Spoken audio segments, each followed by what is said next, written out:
right now. What are we doing? Hi. Yeah, we're live. We know what we're doing.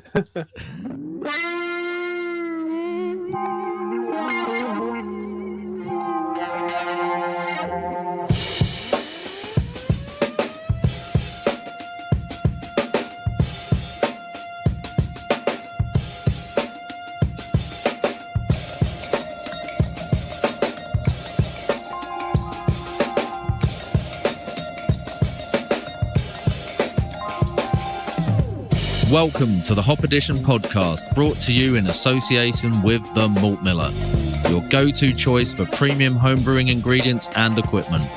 Whether you're a beginner starting out or an experienced brewer, the Malt Miller has got you covered.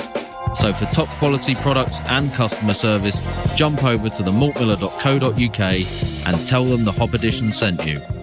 We would also like to thank all our Patreons for their continued support with running and developing the pod.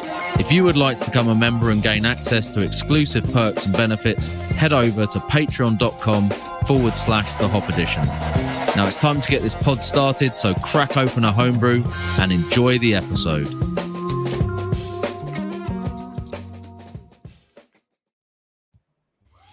Hello, everybody, and welcome to episode 93 of the Hop Edition podcast.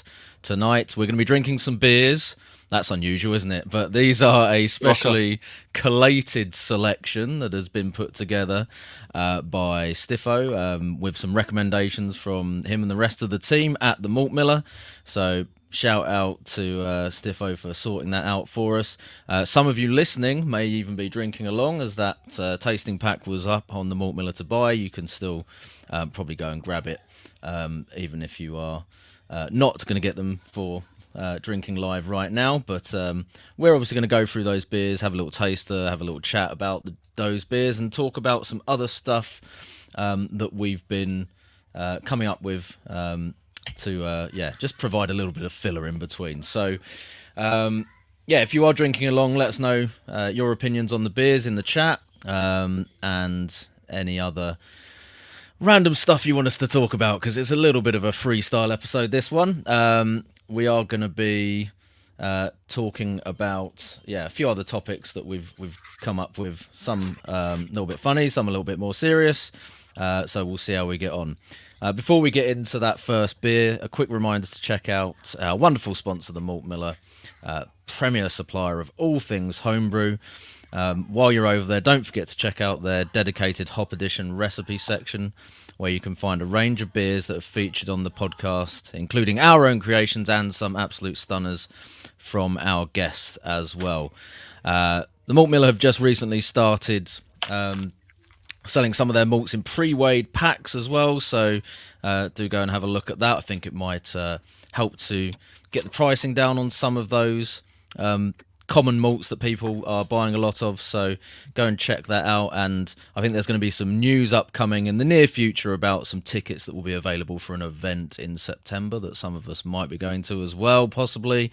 I'll leave that one for now until there's more confirmed details on that one, but keep an eye on the Malt Miller website and on their socials as well for more news on that coming up very soon.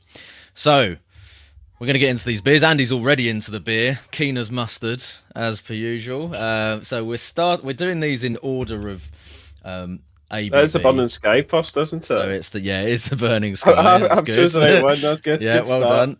done. So we have got Burning Sky Petit Citron as our first beer, and it's 3.5%, so a nice gentle way to start off. And it's a mixed fermentation saison, light and easy drinking, small beer, aged in white wine barrels. So very light, but it sounds like it's going to be a little bit funky. Delicate beer, dry hopped as well for a refreshing finish before canning. So let's see what we can see with this one. Andy seems to be making the right noises.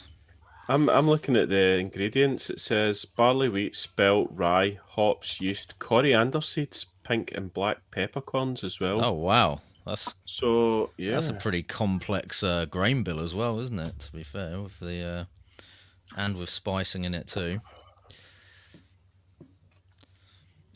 That is so completely not what I was expecting. It's beautiful. Yeah, I'm really. I'll be honest. I'll put it out there. Generally speaking, I'm not the world's biggest fan of Burning Sky beers. Or saison. Do you like saisons, Chris? I like saisons. Yeah, I'm not the world's biggest fan of Burning Skies beers. I don't know why. It's just personal preference. I'm not saying that there's anything specifically wrong with them, but they just don't flick my bean, so to speak. Yeah. So that's actually quite a. It's lovely. I'm getting a lot of the wine character.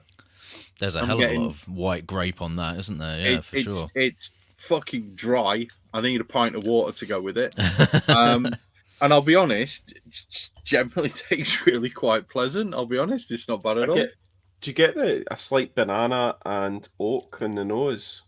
I'll be honest, this ain't going to last long enough for me to properly taste it. It's definitely got the barrel sort of oak.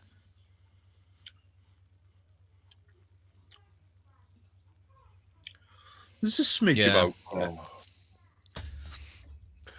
It's like a... It's that oaked Chardonnay kind of. It's like fresh oak sort of, Chardonnay. It's like when you drink a wine, and it's almost like the wine smell that you expect. It's because I've been using that oak barrel. What I found was when I smell fresh oak, I'm like, oh, that smells like wine, and it's actually wine. That wine smells actually oak. Is what you're smelling. It's so when I'm saying about the oak smell, it's if you smell that sort of wine, it's quite organic on the nose, which as a chemist is not always a good thing. Organic, but there's a lot of. Well, I smell organic chemistry on the nose when I sniff this, But there's a lot of that, like those additional kind of. Apologies if you can hear my kids fucking killing each other in the background. I can. I'm like, is that my kids? No, thank goodness. I'm far enough away from the shed that if a kid screams, it ain't mine. Right, I might be muting myself a little bit more in between speaking. That's really nice. That's really beautiful, nice. And see the sourness. It's got that slight lactic sourness. I'm getting no sourness. You're getting zero. I'm getting zero. Really? Yeah, I get loads of that white wine. I mean, loads of grape. That's what's pulling all the moisture out of my mouth. Definitely tart, for sure. Yeah, tartness, but I don't get that like sour. I get I meant tart, right? Tart sourness. It's like a kind of. It's more like a citrus kind of sourness than it is a full-on in your face lactic. I know sourness. What you mean. It's almost like having a lime or lemon wedge, kind of like rather than.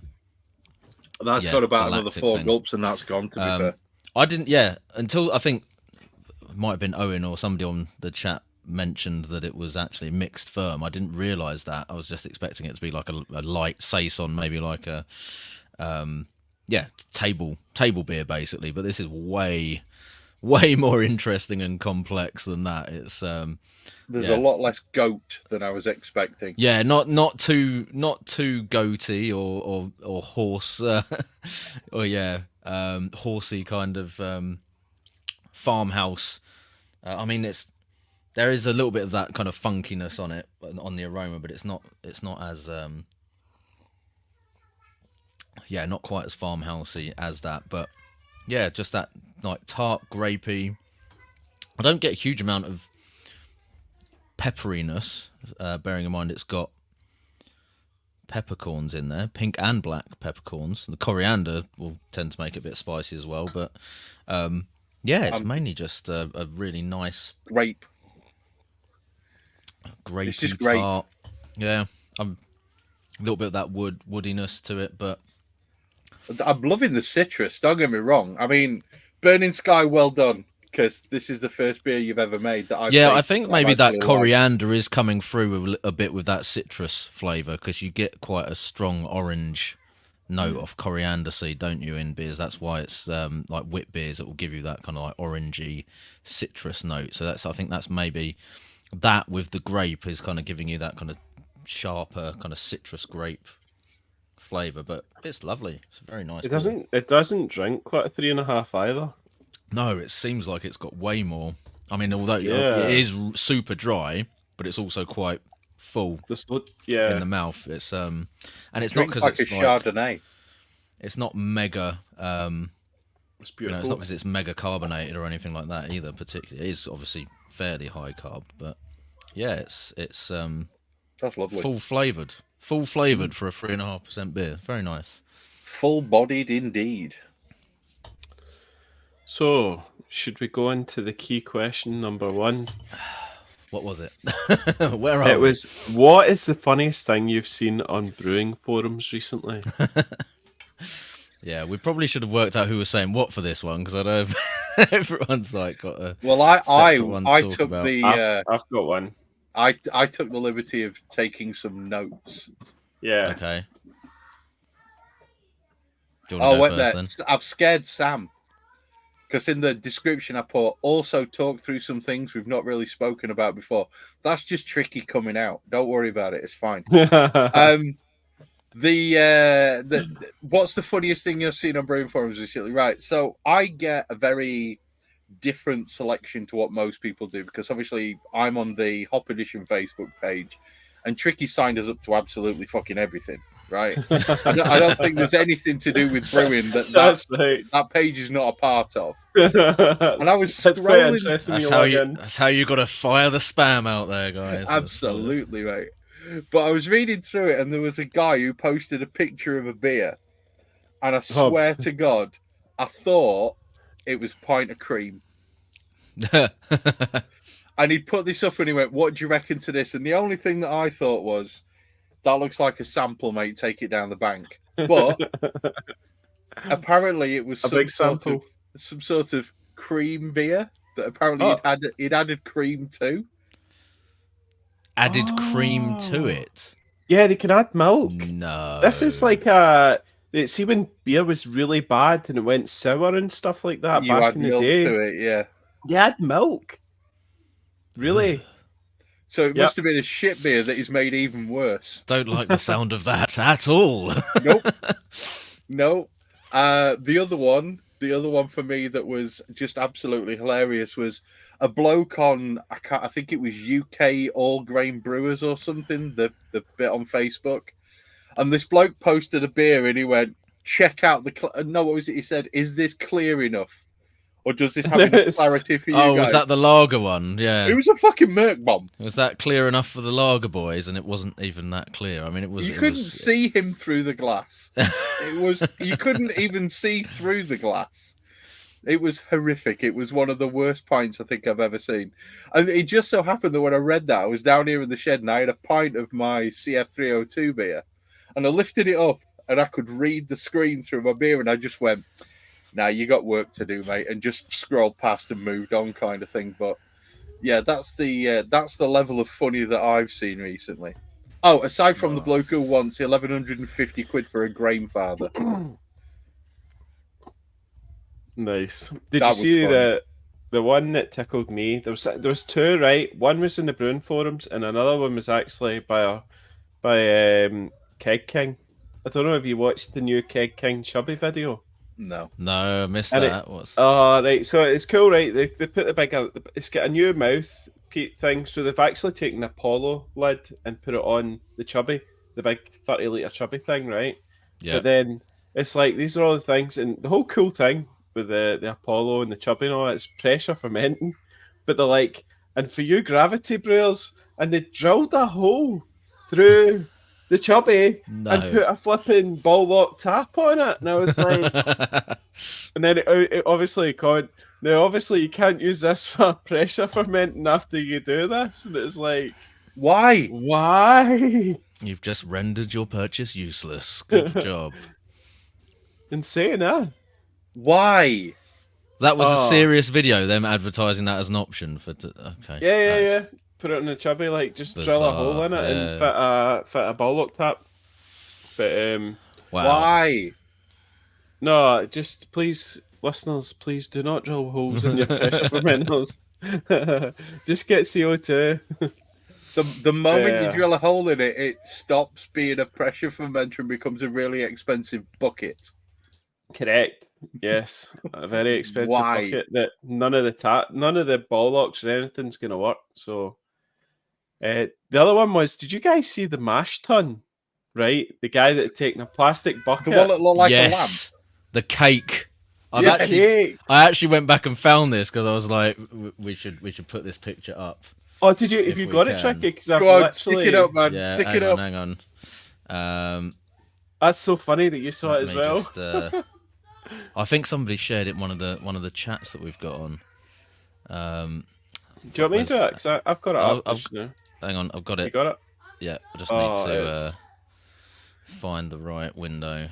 It's so good. Do you know what, Tricky? It reminds me of something you would do back in the day. Here we go. For the benefit of those watching the video live, to describe it for our audio listeners, it's obviously based around a sort of plastic bucket fermenter, and they've got like wedges or slices of insulation foam sheets that they've cut.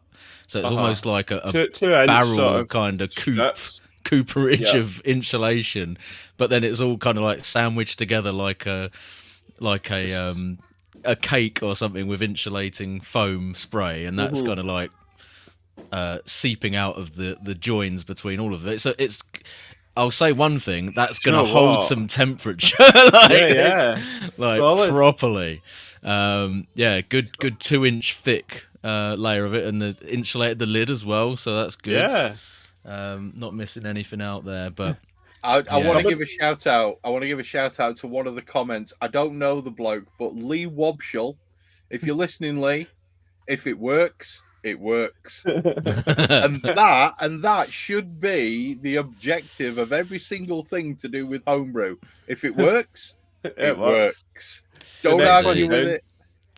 Yes, the next one down should be in the Tate Gallery. I was like, yes. Yeah, it did remind me of when I made my one as well, because I used insulating foam when I did one between like 2 buckets. So I had it kind of set up so that one bucket was inside the other or whatever, and I made a mess. There's a video on that, and it's Tricky, the next guy down. And no, you're right. Yeah, he's done the same thing. Holes. Yeah, exactly that. To be fair, it actually worked really well. And again, like, it didn't look pretty, but it did the job really well. It was a really efficient. The thing about that is, I believe that was on Instructables, wasn't it?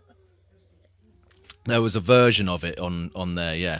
There was one on Instructables that said put a bucket inside another bucket, drill some holes, stick a tap on the bottom, and you've got yourself a proper mash tun. Because that was how I made my first one as well. Yeah. So they do work well, but as you saw from that picture, they don't necessarily always look aesthetically quite as pleasing. I think that was. To be fair, if he then went on and cladded that in like wood panel, it would look seriously legit, wouldn't it? Like... Yeah. It would look like a Harry Brew fermenter. A Harry Brew mash tun. Yeah. I've got to give the guy massive credit though for actually having the bollocks to give it a go. Yeah. Yeah. So my favourite one in recently that I saw was the worst example of bottling technique that I've ever seen. Oh yes. Not just like, but proudly kind of advertised on a Facebook group as well. That so there was a post. I can't remember which forum it was. It was probably Homebrew UK, but there was a guy who was essentially just pouring his beer straight out the fermenter into a jug. So step one oxidation, pour it into the jug, free pour, like no tube down to the bottom or anything like that, and then jugging it into the bottles individually. I think it was like clear glass bottles as well, so it was just like compound error upon compound error, and you're just thinking, my God, mate, banging. If this guy's beers aren't oxidized, then it's it's an absolute miracle. But what I love about those kinds of posts is you then get a whole bunch of people piling on. Some will be going like, I'm not sure about that bottling technique, and then you get all the other people going, oh well, I've been doing that for 30 years, my beer's amazing, what are you on about, oxidation's a myth, blah blah blah blah blah. It's like, okay, you go home and enjoy your cardboard beer, you fucking morons. Like, what are you doing? Strawberry jam beer. Yeah. Oh dear, Yes. oh dear. Now, we've all obviously bottled at one point or another and had varying degrees of success with that, but doing it with a jug and pouring it into the bottles is not the one. It's not Unless the you're one. drinking it that night, you're taking it to a yeah. friend's house and you're going to smash them all that night, but it's off the tap. Because sometimes in an emergency, you'll just put the bottle up to the tap, chuck it on. Yeah, Lots of foam. no doubt. I've done that before. Yeah. But yeah, drink it that night. Survive for that evening, but that's literally about it. It will be probably brown dishwater by morning. So yeah. Imagine doing that with a super hoppy oaty and wheaty Nipah, and it just turning brown in front of your eyes as it fills up the fucking iron brew bottle. That's just not good. I can't. I mean, there is some styles obviously that are super susceptible to it, and then others like, I don't know, lagers. You don't see that many oxidized lagers, to be honest. Impy stouts probably does well with a little bit of oxidization. It does. Well, it's harder to oxidize stronger beers as well, isn't it? Because they're going to be,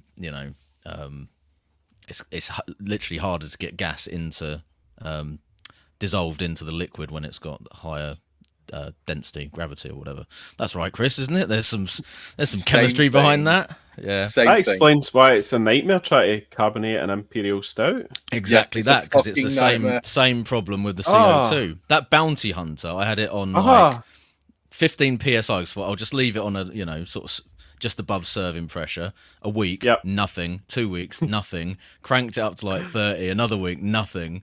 And eventually, I just got pissed off with it and I shook the fuck out of the keg, and then it was overcarbed instantly. As you do, so. Then spent the next week like degassing it. Just it's still really really fizzy.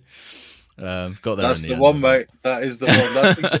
To be fair, the science behind that, the actual science, it's chemistry and physics behind that is incredibly complicated. But you're absolutely right, Tricky. The higher the gravity, thus the higher the density, the more difficult it is to get a gas into it. Yeah, it's quite cool. I'm enjoying talking about science because after the next beer, I've been reading brewing journal articles, and I found specifically 2 that really tickled my fucking balls. And I'm going to share the dumbed down version of that for you guys. Both of which I've got a feeling of. Just Chris. I mean, do you want me to explain it in the full-on form? Because I can if you want, Trick. But the point is, I'm trying to make things accessible. So can I just share a little thing today? It's not necessarily funny or on a brewing forum, but I have found a bottle shop near me. You have, Chris. Oh my good God. Lucky boy. The addition of 2 big fridges, that place would be fucking nirvana. Yeah. Absolutely amazing. If you are in the Wakefield area or the Leeds area, take a trip down Leeds Road towards Wakefield and look for Newton General Stores. Go in, I'm not making this up, go and have a word with Nimmy Smalls, who apparently is a big fan of Biggie Smalls. Yeah, 10 Crack Commandments was playing when I walked in. She noticed my son and quickly turned it off. Absolutely superb can selection in that place. Amazing. Just 2 walls full of cans from loads of different breweries. Yeah, see, you did a video, Chris, and it was even this like the real weird Scottish, like rare Scottish stuff like that. That STF, Simple Things Fermentations, I clocked a couple of cans of that. There was some overtone down there. So, and then obviously, what's the sour one? This one, Vault City. Oh, fuck, you did get it, Chris. That is amazing. I had that at the Paisley Beer Festival. Well, I think I picked it up, dude. That is hilarious. I fucking listen, mate. They've got Lakes Brew Co, Polly's, Track, Tantalus. They've got. Did you keep that as a secret just to surprise me tonight? Yes. No. Turning Point. Yeah, of course I did. They've got Turning Point. They've got Vocation, obviously.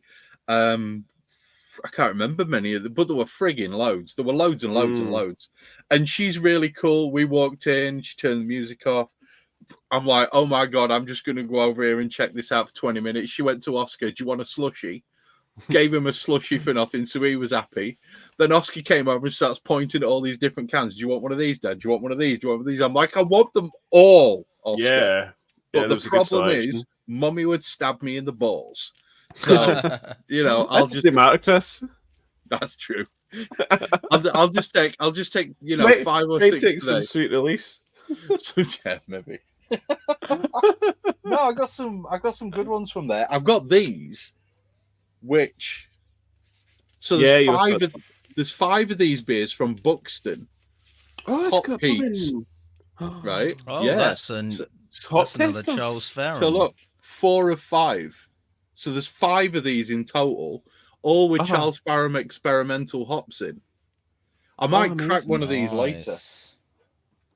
So that's 316. I got to the back of the fridge and found that, and let's face it, who doesn't want to find that? Why kick a moo cow? Yeah, man. So yeah, I'm You're I'm sorted. well down with that. I'm sorted for a while, yeah, definitely. But yeah, is it time to expose the riddle of the Sphinx? The riddle of the sphincter. The riddle of the sphincter. I'm going to get a fresh glass for this because I'm feeling in that kind of mood. I brought an extra glass along for that reason, because I thought that petty saison, if it's not washed out, is potentially going to have a bit of carryover for the next one. Yeah, exactly. I've got a full fucking array. So let's do this, because I'm excited by this one. These only arrived in the shop down at Newton Stores with Nimmy yesterday, but this one arrived from the Malt Miller, so yeah. I've never heard of Werewolf Brewing. Anybody else heard of them? Nope. That's a brand new one for me. Trying to see if there's not much detail on what's actually in this beer on the can, is there? Have you got Andy on Messenger? Andy Parker. Not sure if I do, actually. It might have just been email that I contacted him with. There's plenty of aroma on this. Wow. Holy shit. That's dank. Yeah. That's a dirty little fucker.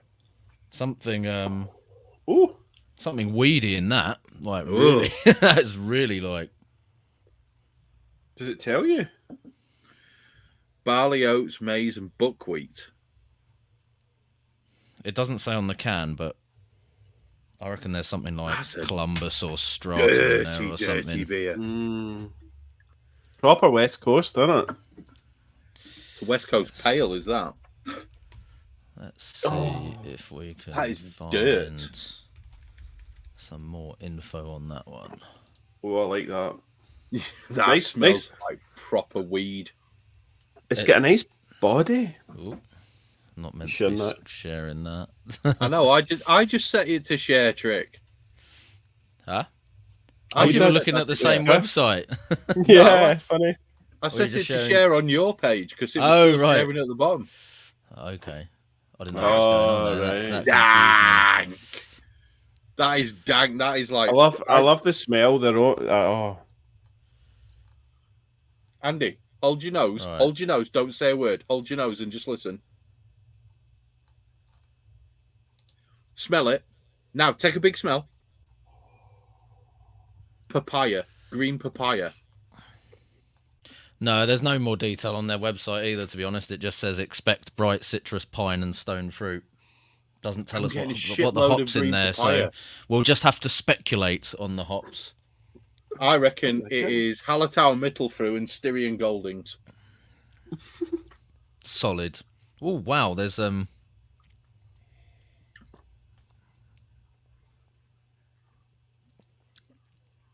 yeah, that's quite an unusual flavour off of whatever's in that. Do you think it's the buckwheat? Possibly. I don't know, but there's. Does Buckfast taste like that? There's something quite grainy. There's corn. There's something quite grainy in that. And buckwheat must be. It's definitely the kind of. It's not a hop flavour, is it? No, yeah. There's a grainy kind of malt thing going on there. But then It's the almost bitterness, sour. But It's yeah, almost the sour fruit- from the hops, grain, from the hop. No, from the malt. There's The almost malt. like a sour flavor, like an astringent, almost.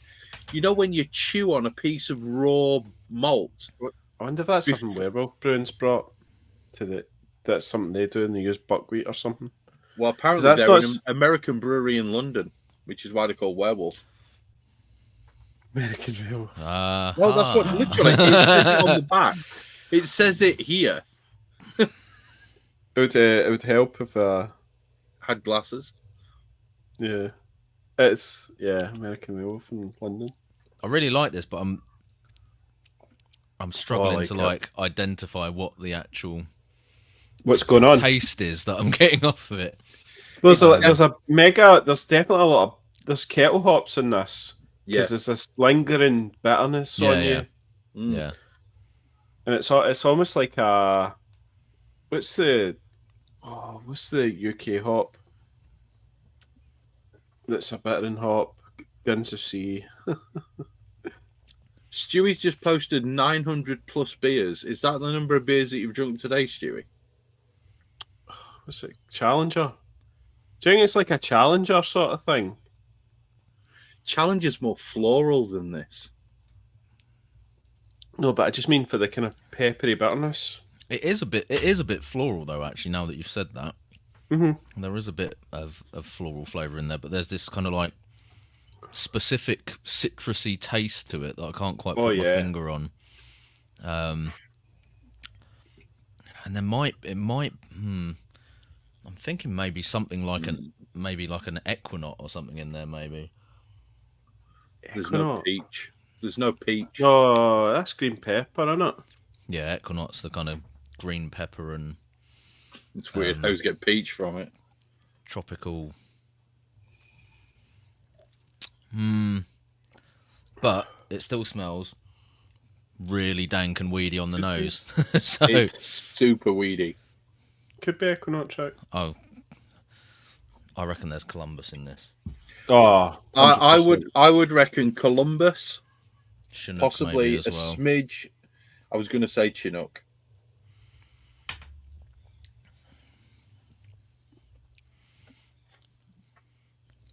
One out of left field, but maybe a smidge of mosaic. I'm getting a smidge of blueberry on the nose. Probably get the recipe and it's just like totally not. Magnum. No, Magnum there's no hopped way. with maple through. About a million miles off. Yeah. It's not. It's that. nice. It's nice. That buckwheat or whatever it is, whether it's the corn or the buckwheat that's coming through. Yeah, it's strange, isn't it? I'm a little weirded out by it, but it's not exactly putting me off. Yeah, exactly. It's interesting. It's actually quite an interesting drink. Yes, it's interesting to the point where I would happily drink another. I think. Yeah, no, for sure. I think you could session on this quite easily. It's pretty hefty bitterness wise. Yeah, if I was to rebrew this, that's what I would. If I had a keg of that, then I would be knocking back the bitterness a bit. But but that's for drinkability. But then, whereas elusive beers where they're at the lower end ABV wise do tend to still be pretty better. Pretty high bitterness like that. That one we had I'm when not Andy sure was that... on. It was fairly low ABV. That's on stale for I would say that's not a thing. I'm not entirely convinced that which you are suggesting is hop bitterness is actually hop bitterness. Really? Because for me, when something's really bitter on the hops, like a good Westie, right, or a really hefty German Pilsner, when you drink it and you get that kick of bitterness, it always hits me at the back of the tongue. This isn't hitting me at the back of the tongue. This is hitting me right at the front and in the middle, which to me suggests it's more of a thing to do with something which isn't quite as soluble. And for me, that has always been things that come out of the malt. I think that which you are suggesting is bitterness is coming from the corn and the buckwheat. Aspect of it might be, but I don't think you'd get that amount of kick from the bitterness. This isn't that bitter grain. for me. It's not that bitter. No, It's really bitter. Yeah, it's like for Maybe a 4%. maybe my taste I buds would say totally this. fucked. I reckon I'd this is say probably this is about 40. 45 IBU. Something Yeah. For on a 4%. Yeah, so it's going to be Boogu 1 or above. I would say. Do you know what? I reckon Tricky needs to email Andy and ask him and settle this argument once and for all. Oh, that'd be hilarious. It's totally nothing what we said. It's a nice beer. It's a good beer, and it's a beer I could quite happily drink a few of. But my God, I just, yeah. Hey, we haven't scored them tonight. Okay, easy for me. Petite We'll Saison's getting a 7.3. Retrospectively go back, yeah. Yeah. I think I'd probably be in that sort of area for the first one as well. I'd go 8. 7.5 for me for the first one, I think. I think it's really interesting. And they've both been really interesting beers, to be fair. Like as far as beers to chat about and discuss, they're two absolute stonkers to get started with. That's a cool thing with asking Stiffo, basically. What would you recommend? Not challenging in the sense of like difficult to drink, but challenging in the sense of like deciphering. Difficult to pick apart exactly like what's going on there. Even when you've got a good list of the ingredients on the Burning Sky beer, it's still like, oh well, how come it's got like more of this grapey citrus character as opposed to being really like spicy kind of saison flavour or whatever. And then with this one, because we haven't really got much apart from the grains that are in it, it's all about like, so what is that flavour coming from as far as the hops? But I think it's knowing elusive as well. Like I'm just thinking like old school American hops in that Columbus Chinook. I like something like that. I don't give a shit what's in it. I like it. I'll be honest. Yeah, totally. That's great. It says on the back, expect citrus. Was it expect citrus, pine, and stone fruit, which to me says Citra, Chinook, or Columbus. I do think the probably fucking Bramling Cross or something. Something totally random. I do think that there is slight grain astringency on it, which would be the only thing that I'd kind of go, well, that it could be nicer without that, because I think when it's a little bit astringent and the bitterness is there, it can just be a little bit kind of. No, it's not. It's Centennial. Could be. Well, the Centennial could grapefruit. Be that sort of floral note. In Centennial, there. Columbus, Citra. Big Columbus. Could it be it? It's not catty, is it? Like Simcoe catty? No, it's definitely not Simcoe. I mean, you can just taste your CF302 beer if you want to know what Simcoe tastes like. Oh, touche. Expect lots of shit from that for the next 3 months at least. I reckon it better in addition. I reckon that's got Centennial in it, and I reckon it's got Columbus in it. And I reckon I need another can of it. That's very nice. That's really very, very nice. Yeah, good beer. But yeah. I want to know what the hops are. Yeah. Well, you've got the dude's email. Email him. Well, yeah. Yeah, we could ask Andy, but he's probably a busy guy. Hey, mate. He's going to reply straight away. Well, I'll just fucking email him. Why not? What's you're not best friends with him on Facebook, Trick? Bum chums. I mean, I think I've got him on Facebook actually, but I suppose I could just send him a message. Yeah, he'll come back straight away. Hang on, let's see. Anyway, just be like, I'm just currently live in the podcast. We're reviewing your werewolf collab beer. Bloody lovely beer, that though. It's a bit. Do you know what? There you go. I The could name drink- Riddle of the Sphinx. It is a riddle. We're It trying is. to crack the riddle. Well, the riddle of the Sphinx is very easy. The Sphinx's head wasn't originally that big. That was actually carved down to be the head of a pharaoh. It used to be a lion. No. Fucking truth. Serious? Yep. Look at the Do you know what? proportions. Look at the no, hang on. Look at the proportions of the head. Look at the size of the body. If they Right? not done That that, has been recarved. Chris, was there not a comparison of the face of an African woman, and then they put it against that, and it was exact same proportions as an African woman? Not with the body.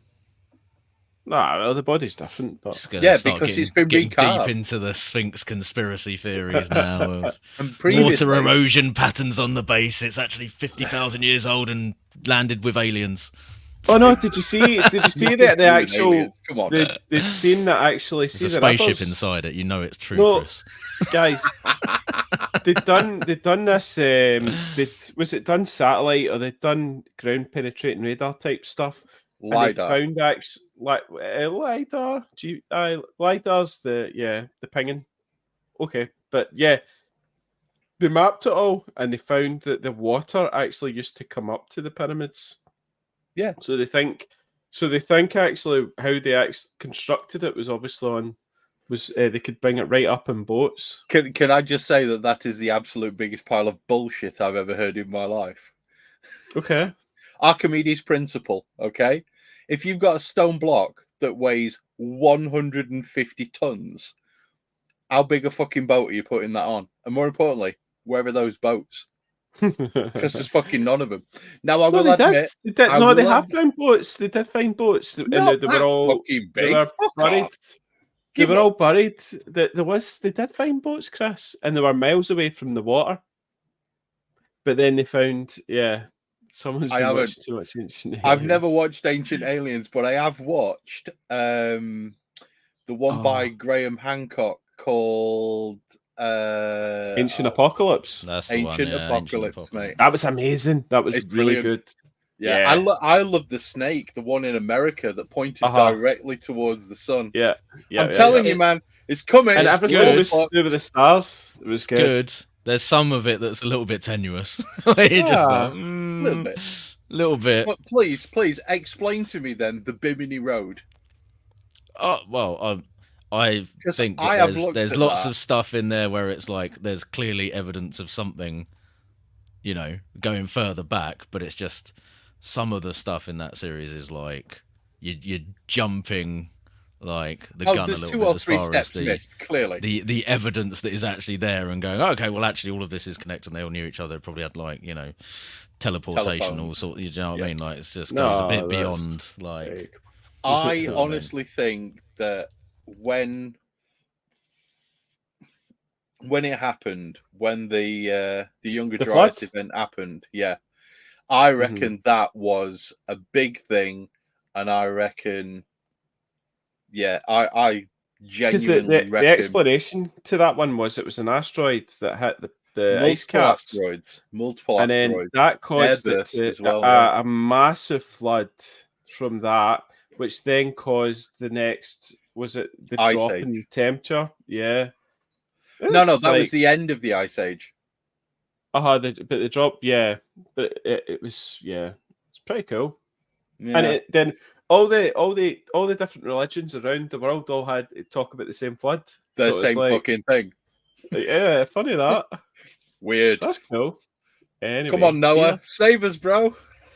Anyway, let's move away from that because that's not what we're here to discuss today. If you want to do that, I'm going to start my own podcast, which is all about weird conspiracies. Let's get down and dirty.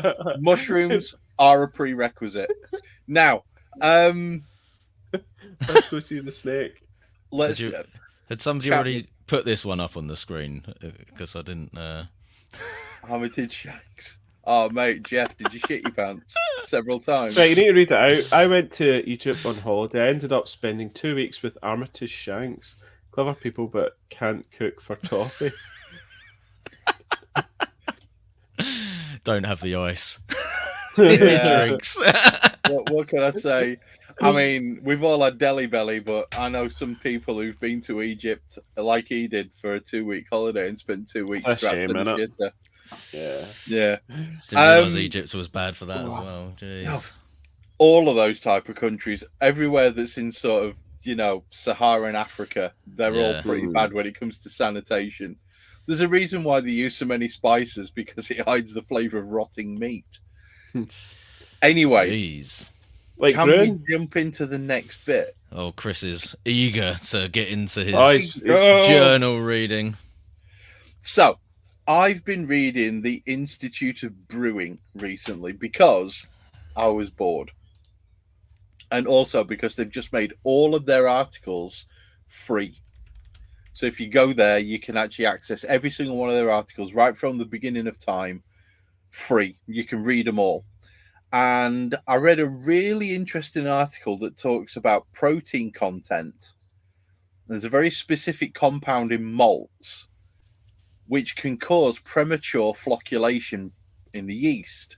It binds to a surface receptor, increases the mass, and drags it to the bottom. You notice how these two fuckers have just muted themselves now?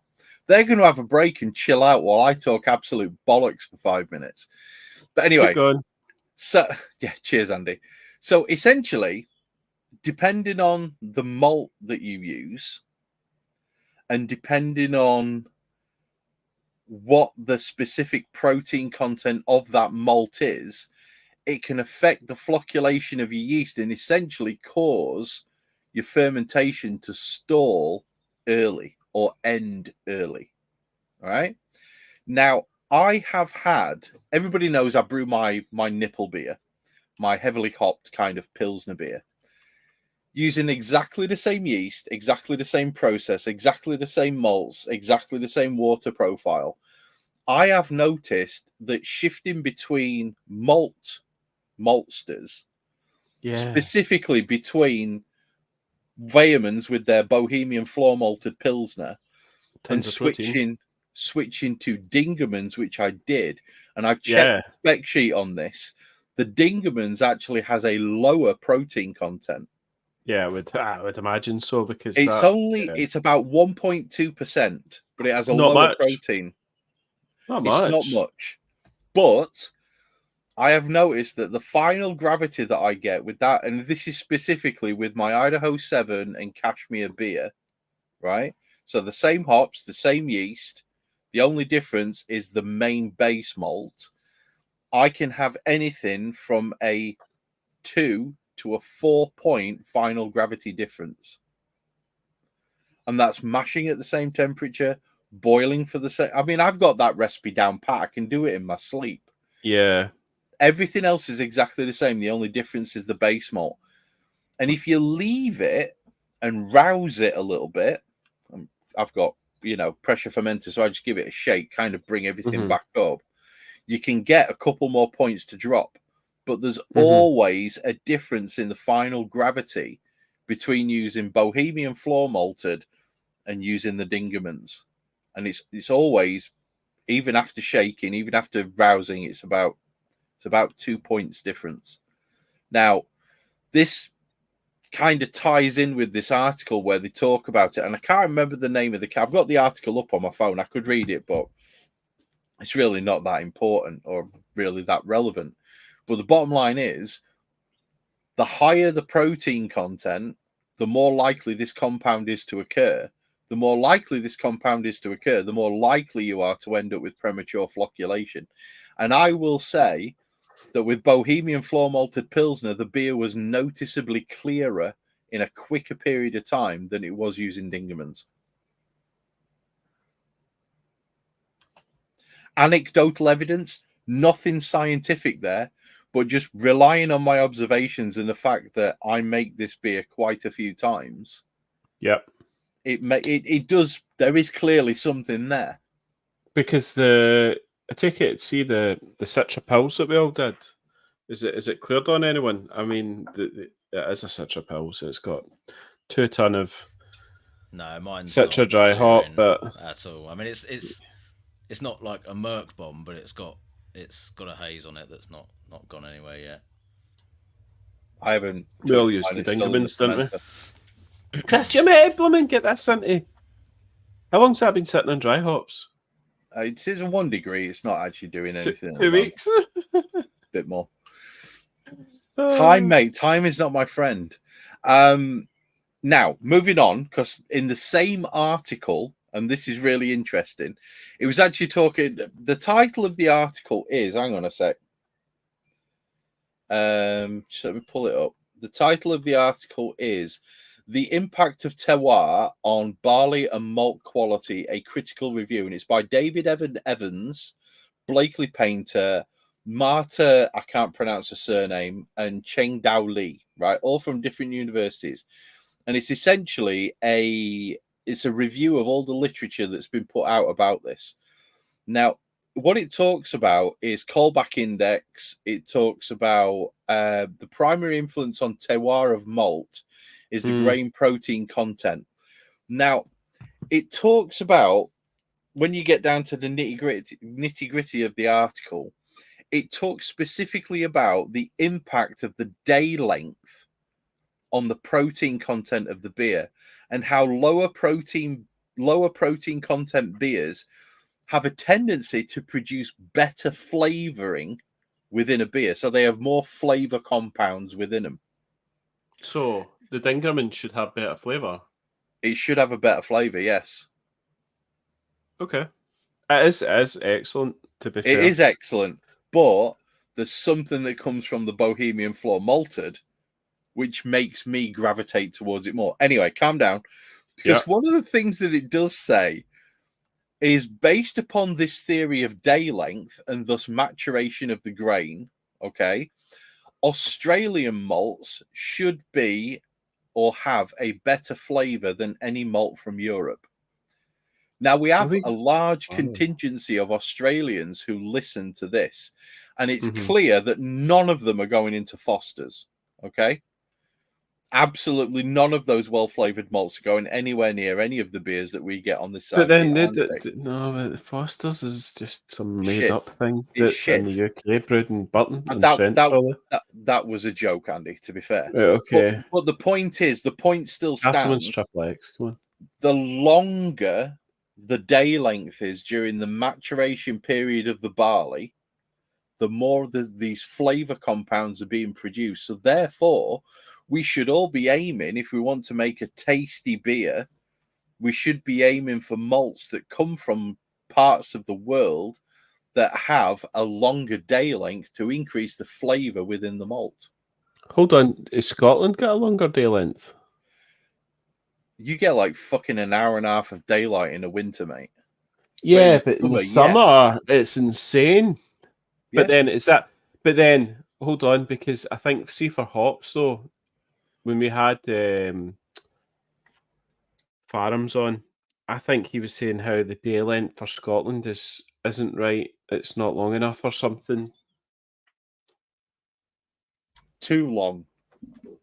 Maybe, I don't know. Anyway, the bottom line is, I found this really, really, really fucking interesting. I read the entire article. And one more thing that I've read before I jump over to you guys to talk about what you found interesting recently.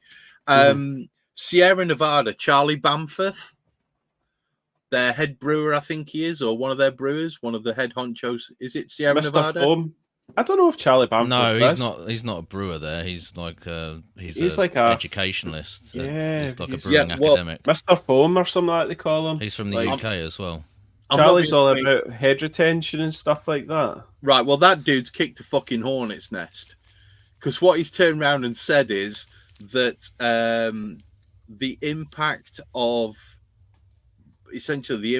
beer maturation bears no fucking resemblance to the flavor of it. So essentially, lagering a beer is pointless, is what he said.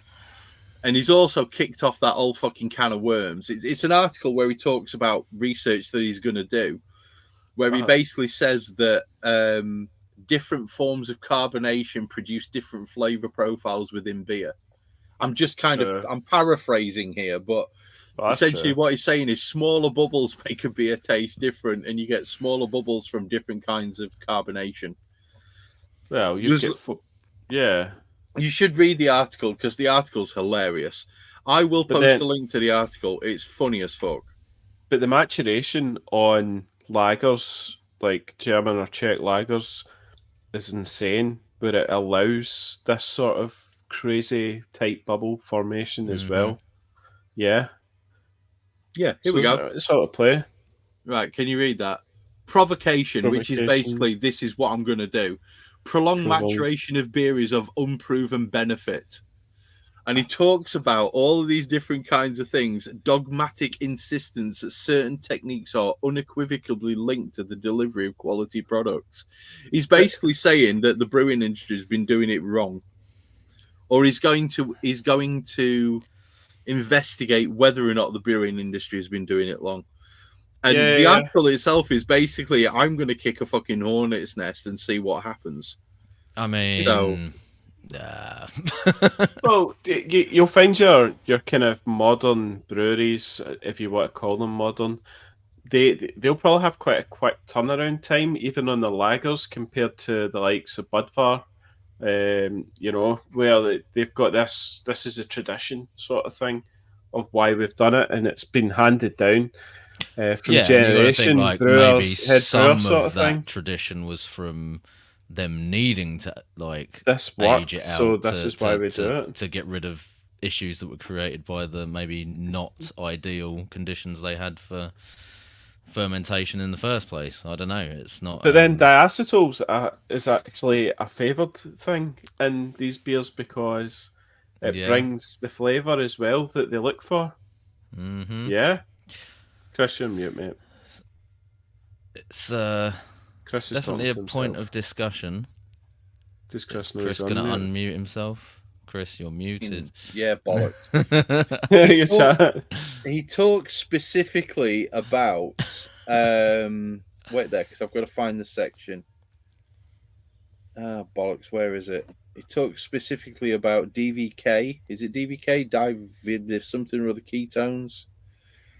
And he talks about the level of ionic macronutrients, including calcium and zinc, being understudied. Well, clearly he's not been to the BrewCon that we were at. That was a thing, Chris. Actually, look, see the Y yeast ingredient. What do you call it? Your yeast. What do you call it? Yeast health. What is it? This totally escaped my head now, lads. Come on, help out. You know, like when you put in it 10 minutes to go, you've got your yeast nutrients. Nutrients is the word I'm looking for. Right? It's got zinc in it. Yeah. They put zinc in it, so I'm like, there's no need for me to make up this water solution thing because I just buy the Y yeast. There's also no need. Well, I spoke to Lance, didn't I? I sent an email to Lance and asked him about it, and what he basically turned around and said is, if you pitch one of our yeast, we put that in the pouch anyway, so you don't fucking need to. This whole thing about, look, I understand that people want to optimize the fermentation, but Jesus Christ, boys, do you not think that the yeast manufacturers are doing that for us? They don't want to supply us with a shitty product. Well, you never know. No. But then, does it have zinc in it? I don't know. Lance specifically said it did. There you go. I've got an email from the dude.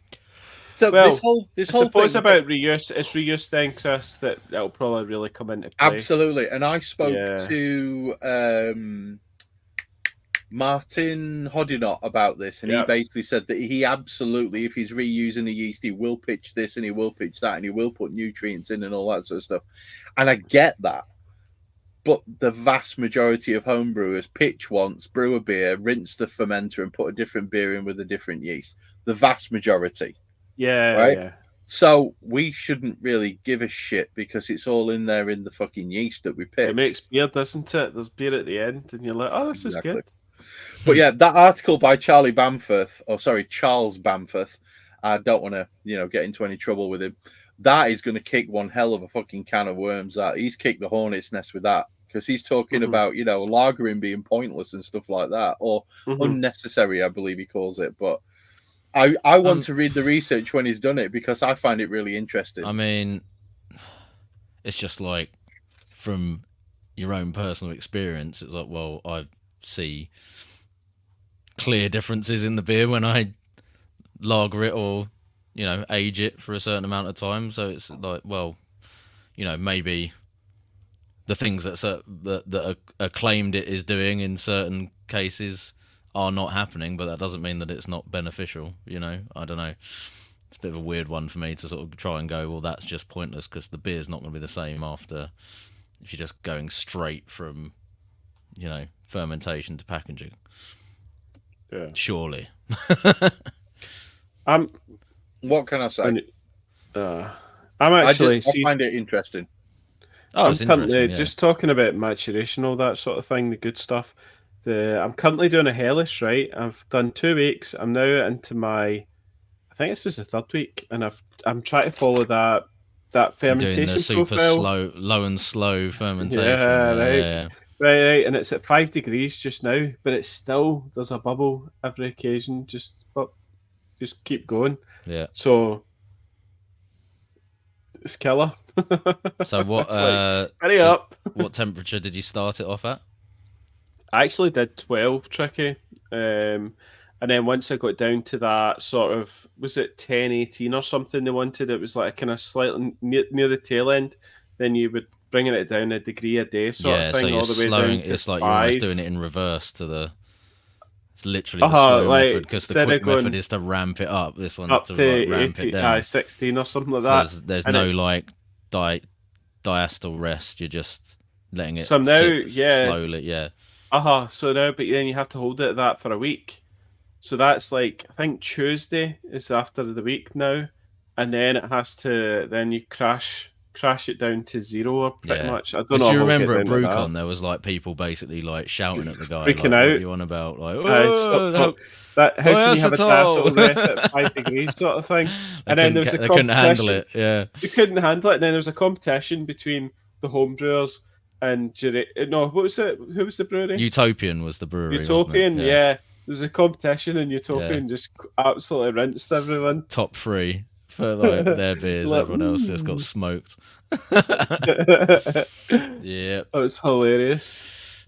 So I got a message back from Andy Parker. Oh wow! Yes, Ledge. Yeah. So it's Simcoe. Simcoe. And Citra and Mosaic. There's no Columbus, no Chinook, no anything else in there. Where's that dank coming from then? Simcoe. I mean, it's got Mosaic. Obviously, can be dank, but I didn't think it was hilarious. Like that kind of. So I was completely wrong. I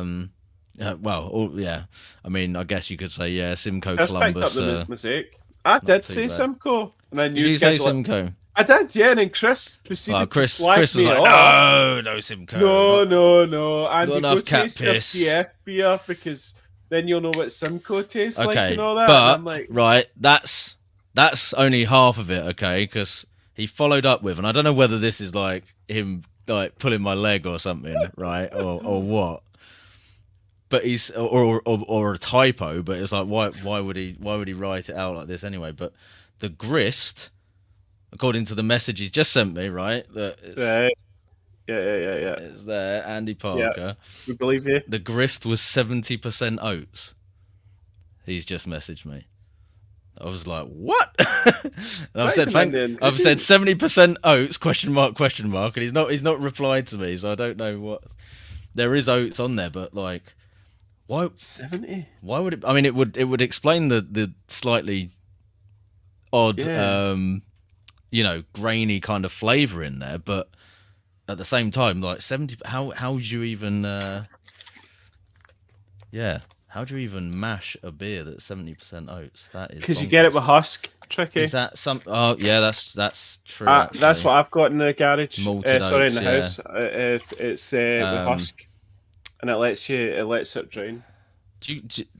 Is there gluten in oats? Is that part of it being? I was going to say because that's not going to make it like gluten free automatically. Nah, you just by use using clarity, oats, clarity firm, wouldn't you? But that's clarity firm. But that I mean, it didn't taste like classic kind of Mosaic Citra beer to me, did it? No, Mosaic's no. But I think that's Mosaic's quite Citra Simcoe. that's quite heavy on the boil hops, like we were saying. Maybe I don't know. I'm making excuses for just being rubbish at picking out the hops in that now. That's hilarious. And Chris has just muted himself because it had Simcoe in it, and he's just disgusted. Oh, it's on the pot. He said he liked it. Oh, he's got the scratchings as well. Yes. Great. So beer. yeah, did you have a what was the question? Like scientific topic that you something interesting you've read about brewing recently, Andy? Or Yes. So I've been making my way through this book. I don't know if I've said, but guys, Quake man. They call it Quake. It's farmhouse. It's more about the farmhouse traditions and brewing and why they did things and stuff, and all the different brewing areas. And one of the cool things they actually did was they used to take the mash, right, and they would bake it in an oven to caramelize the sugars, which was just, I thought, was just mad crazy. And then I think then they would, bake mash into the lauter, and then basically taking the runnings, and I think they'd sparge over this baked mash. It's cool. And but the book's excellent. It's not about like, here's a recipe, although they do have recipes at the back. It's just more interesting about how they actually used to do things. Like they would have these brewing stones, so to heat up the actual mash itself, they'd actually put stones in a fire and then dump it into the mash, and then that would heat up the mash up to the temperature, because they couldn't afford like metal kind of pots and all that sort of thing. It was all wooden barrel type. So you'd put the stones in, and then they found traces of these stones because they can crack as well. And they'll be like, oh, there's the brewing stone. So they could then trace the date back, so, like super early with the, which was pretty fascinating. Other things that came up was my wife's grand's place, which was, is it Saaremaa or something in Estonia, which was one of these islands, and I'm reading about it, and I tell my missus, and she's like, "Oh, that's where her grand came from, is in Estonia," which was, and it's steeped in all this sort of farmhouse brewing traditions. It was pretty cool. So yeah, that's one of the things I've been reading. The other one I got was the latest. It's called Modern Lager Beer. And this is, both books, by the way, are available in the Malt Miller, so you can get them from there. There you go. There's a plug. But this one's, I've only just started reading this one, and it is looking a banger as well. And it's got all the techniques and stuff, what we've been talking about tonight, about the utopian methods, and just, then there's various good recipes in this as well. So yeah, that's what I've been reading. Tricky, would be yourself. So, well, I mean, the thing that I was looking at was I'd kind of read it quite a while back, or had looked at it briefly, but my curiosity was more piqued by going into Brew Point recently to rebrew the beer that I did for their festival thing, which Mango Madness one. Yeah, it was the Mango Madness beer that we rebrewed, and during their process. Sorry, you went back again. No. Sorry, we did a home brew competition at Brew Point, and I took the Mango Madness beer to that, and then that one, and then we came back to remake it on their pilot kit. Yeah. So the main thing I noticed, like working with John on that day, that their brewery is obviously fairly substantial, so they're brewing like quite large volume for a lot of their beers, because they're supplying like a big pub estate or whatever, and they've got pubs in France and all sorts, so they've got to like ship over to there as well as in the UK. But what I noticed, like generally speaking, was how much more focused on like process he was, as opposed to worrying so much about like recipe, which is definitely a bit of a quite a contrast to how a lot of homebrewers will look at it, where it's very much like obsessive over the recipe, and then the process is not as consistent perhaps, or you're not like measuring as much stuff. And one particular thing which kind of surprised me, obviously I know that pH is more of a concern with professional brewers anyway, but he was measuring pH sort of all the way through the process, but he'd also set up the recipe where he was adding phosphoric acid during the boil as well as in the mash to hit a specific target pH out of the like going into the fermenter, not just for the mash pH. Now I sort of questioned that, because I was like, why is there like phosphoric being added like in the boil as well? I was like, oh, all of our beers, we're aiming to have them in the fermenter at like, I can't remember the exact number that he said, but it was like 4.8 or something, and then obviously the fermentation is going to drop that pH down even further. Wow. And it was a substantial amount as well. It wasn't like a tiny little bit. I was like, wow, you're putting like an extra 20 mil acid into this during the boil. Like, I've never seen that before. It's like, oh, that's like standard, because we want to have consistent pH level at the end of the boil when we're going into the fermenter. So that was just like interesting on its own, but then it kind of like I twigged. Like, I've read about some other stuff related to this before. pH big thing, yeah. And I went back to some of the stuff from Scott Yanish, because he's got stuff quite a bit in his book about pH and the new IPA, and on his website as well. And specifically, he's looked at like hoppy beers or heavily hopped beers, hazies, and all that kind of thing, because dry hopping will push the pH back up. So when you're brewing, your pH is tending to sort of go down through the process once you're getting into fermentation and so on.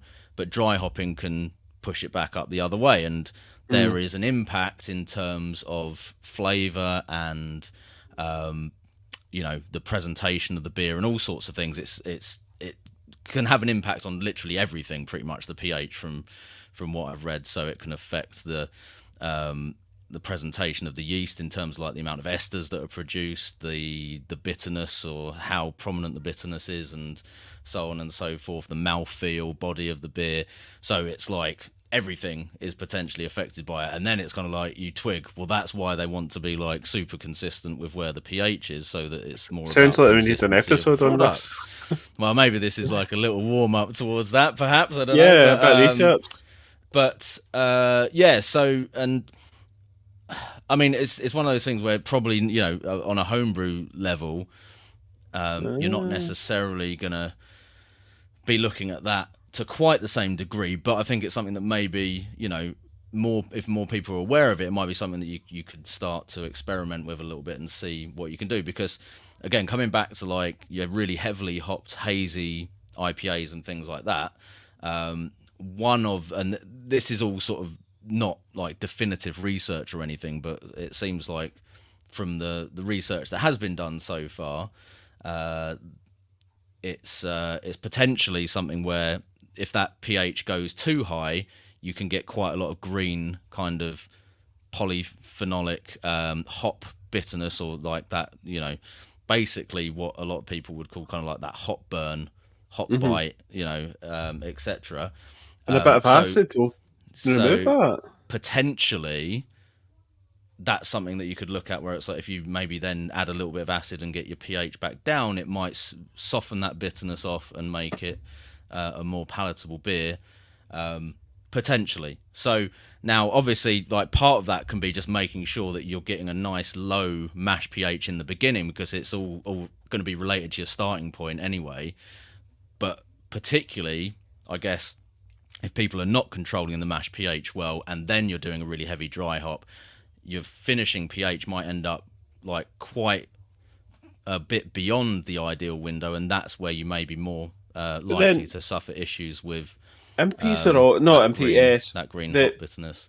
NEPAs are always that funny one where you go, I wonder how the breweries are doing this, how they make it so good. Yeah, and it might just be that they're controlling the mash pH, or not mash pH, but the actual overall pH during the whole process. Yeah, I mean, it like I said, it can be that as long as you're just making sure you've got that mash pH nailed down and you're getting it nice and low at the beginning, then it's naturally going to fall into that window anyway. But especially I nowadays, mean, he was adding during the boil. Some of the yeah. So he was adding acid in the boil as well as during the mash itself.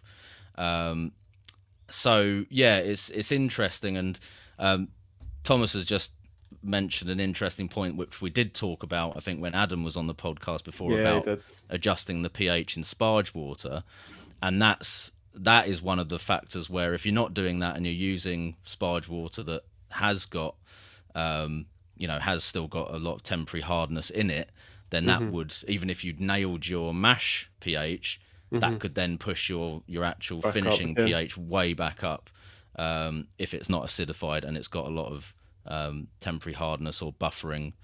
Because I've started doing that as well. Yeah, left in it. So that's something to bear in mind. Who fucking sparges anymore? Seriously, so old school. So 1980s. Love it.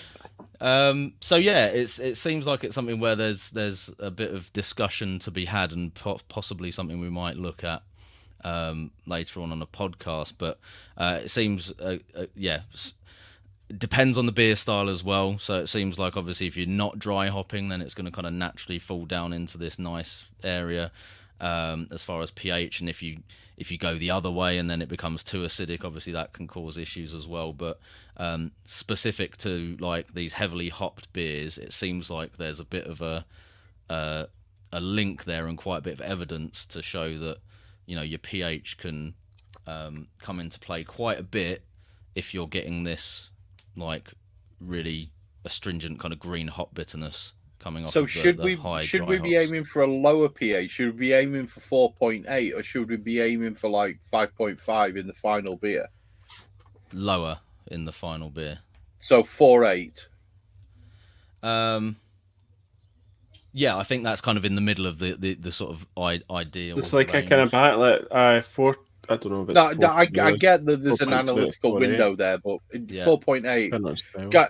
I hate to be the one to say this, boys. It can affect haze stability as well, apparently. So that's another thing that factors into it. So Lance, yeah, all sorts going on.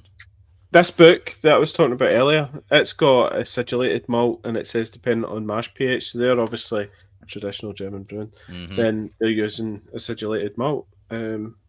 So I'd just like to point out that this beer is nearly gone. Oh, Chris, we haven't even opened mine yet. Yeah, I've not opened mine yet. I got anyway. Gasping. We've all done the serious bit, so let's get into the. Should we get into this? Yeah, you boys are missing out. I'm just going to say it. While you boys pour yours, can I just say, enjoy it, boys, because this is a fucking banger. This is absolutely everything that Vocation is sorry, not Vocation, Verdant. Everything that Verdant is famous for. Okay, this beer is chef's kiss gorgeous. All right. If you didn't buy the tasting pack from the Malt Miller, consider yourselves spanked, and I will get Brett to come and spank you for not buying this beer. In his rubber latex suit. In his rubber latex suit with his 16-inch black rubber fist. Brett, deal with them. Okay. This is absolutely fucking phenomenal. What is that? Mosaic Nectaron? Must Teddy, be good if... are you in Canada, Teddy? That is Teddy G, our Canadian friend. I think he's Canadian. I hope I'm remembering that right. He's talking about entering the lab competition, so he's sending his beers a long way if he's in Canada. I'm pissed as fuck. Mate, order it from the Malt Miller, mate. Oh, he's in Suffolk. That smells like a mango's armpit. It's pure. This is legit. That's music. Guys, where's Nectaron? I don't know much about Nectaron. That's New Zealand, isn't it? Shit about Nectaron. Is that why? Right, okay, because I'm like, this smells... I've got some Nectaron in the freezer. I bet you don't have that much. This has got... It's like... No, I've got enough to make like 1 litre of this beer, probably. But... It's like sweaty lime, isn't it?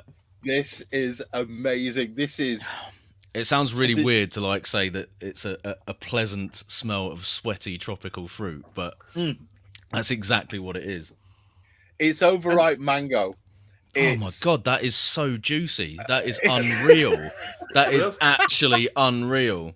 Where's the bitterness? All I did was sit and eat pork scratches and drink this while you two were talking. That is an absolute banger.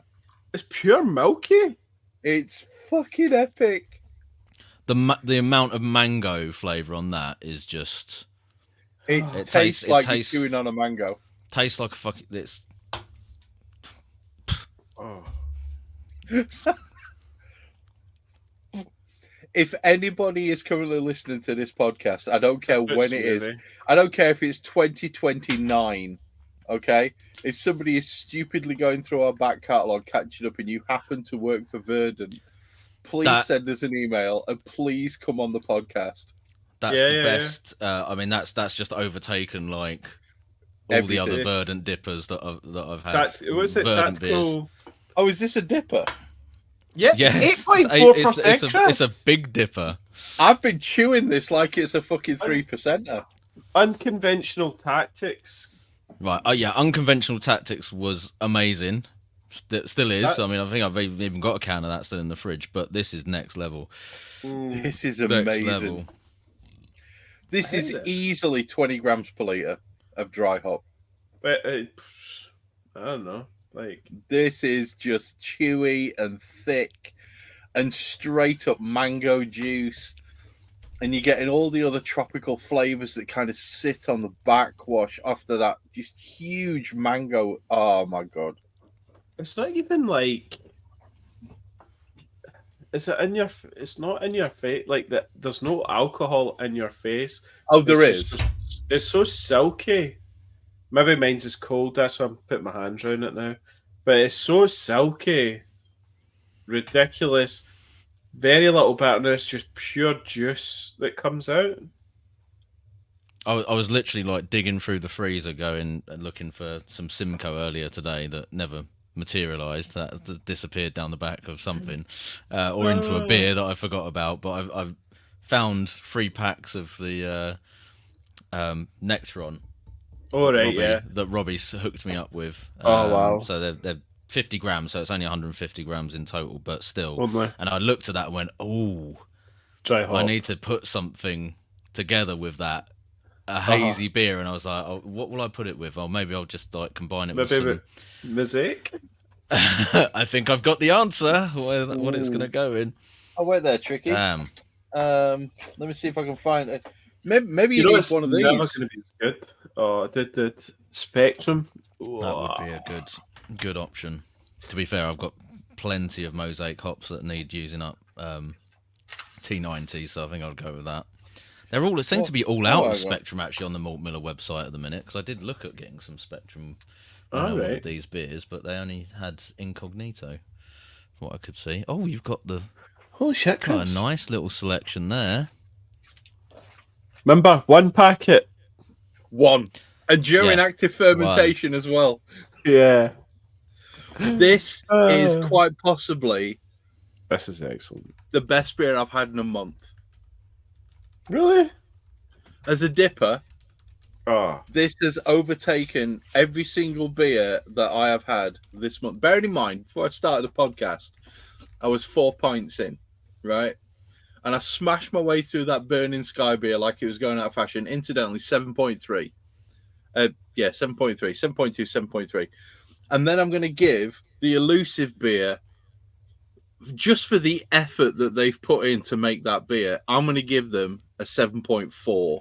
I thought that was a really good beer. This is currently sitting middle to high 8s. Teddy, it is called My Second Rodeo by Verdant. I'm straight in going 9 out of 10 for that. It's high 8s. That's right. It's high 8s. This is a great beer. I'm not messing around with decimal points. I'm just going 9 out of 10. Fuck it. 10 years. It's good. It's not thick. It's dead easy drinking. There's very good drinkability to it. Yeah, it's weird to say. It's like a really drinkable mango smoothie. Basically, yeah. It's like a really drinkable dipper. Which for me is just, I've never said that before. I'm not getting any of the alcohol on it. I'm just getting pure smoothie juice. That is absolutely spectacularly good. Teddy, get onto the Malt Miller, mate. I think they've still got some of the Hop Edition packs. You can get all 3 of the beers on there, mate. And delivered, it's about 20 quid. It's a really good deal. But I'm gonna pull it out because I'm not gonna drink this. Right. I'm not drinking this tonight. I smashed my bottle of this. It's in the because contract. I don't want to die. I don't want to die. No, you have to, Chris. I'm not going to. I'm going to drink that Simple Fermentations beer instead. Now this is Maiden by Siren, and this is the next beer that we're going to drink, and it is their special edition barley wine. I don't know if you can see that, but right there it says 10%. Okay, Chris, why don't you crack open the STF beer, and then by the time we've caught up, then you can also crack open the wines. Good plan. No, I'll be honest. If I finish the STF beer, I'm planning on having an Andex. Right, this beer is amazing. It is so thick. It is so juicy. It is like uber hop flavor, and yet for some reason, for an 8.4% dipper, this is very, very drinkable. Teddy, get onto the Malt Miller and get it ordered. Tell Stiffo that we sent you. Do you get any garlic? I'm getting no garlic, but what I am getting... not for me. I'm getting a very weird kind of tropical... And I know it's cliche to say from Mosaic, but I'm getting like a tropical flavor with an overtone of blueberry. That like berry flavor, that real hefty berry flavor. It's right on the end on the exhale. It's just sweaty mango. I can't get beyond sweaty mango. There is a lot of sweaty mango. There is a lot of sweaty mango. I get a lot of that New Zealand, the pure like sort of lime sort of thing going on, like the whole terroir. Do you not get that sort of? I get no lime.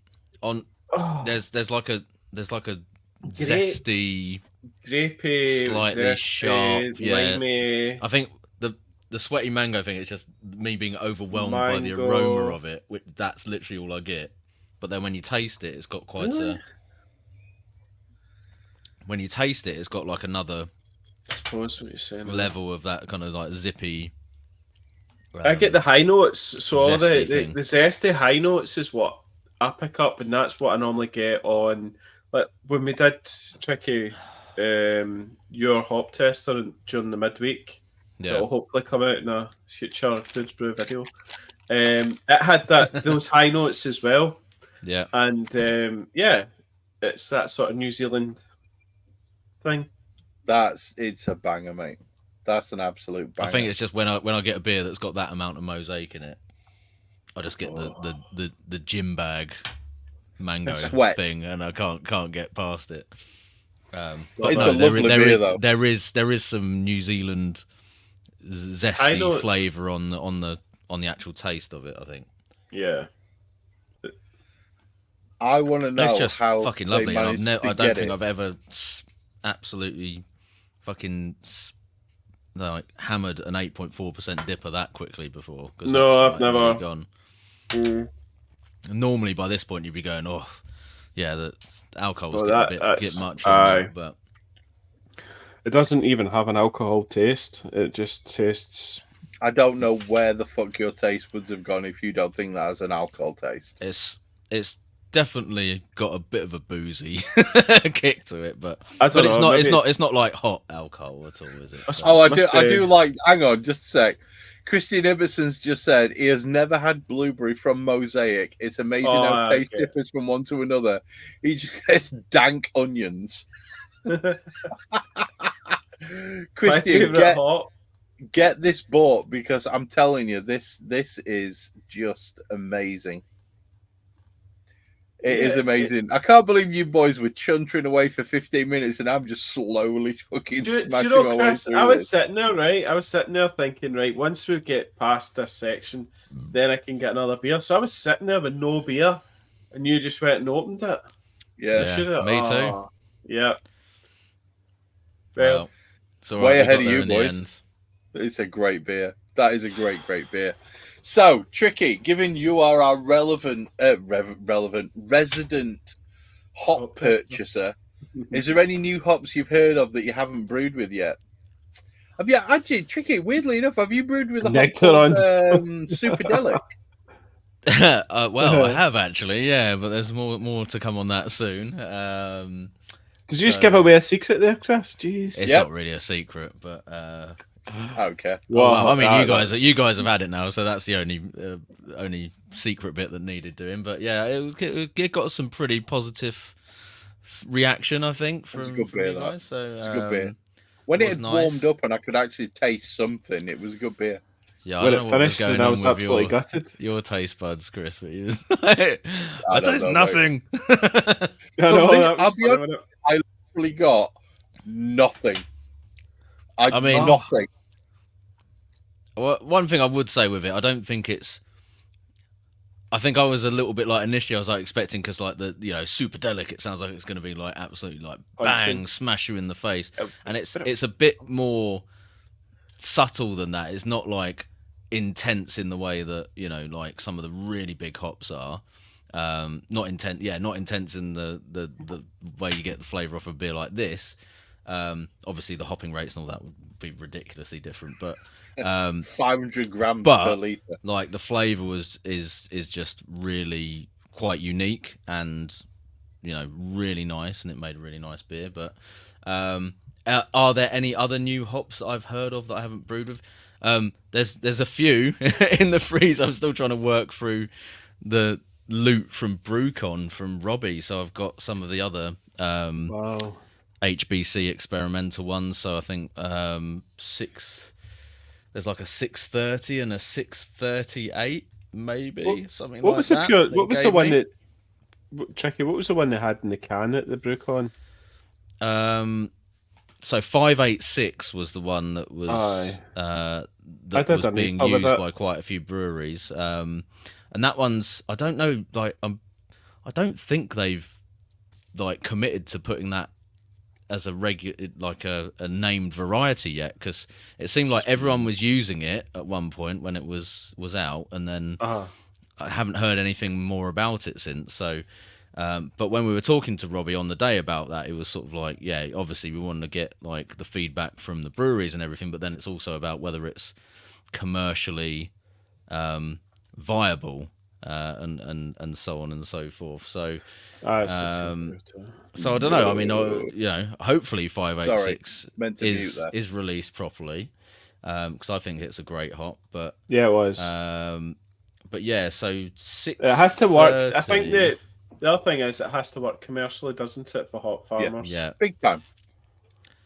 So 630 is one that I've got a couple of bags of from BrewCon still, and that I've just looked it up now. This sounds really interesting. Actually, sounds a little bit like Superdelic in a way, which is quite interesting. I don't think it would be the same hop, because obviously HBC is American bred experimental hops, but they're saying it's sweet fruits and berries, raspberry and cherry, along with sweet candy-like esters and lactones.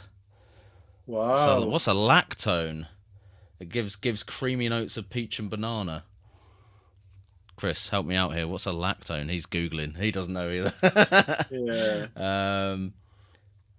Yeah. So that's I want to get this right before I talk about it.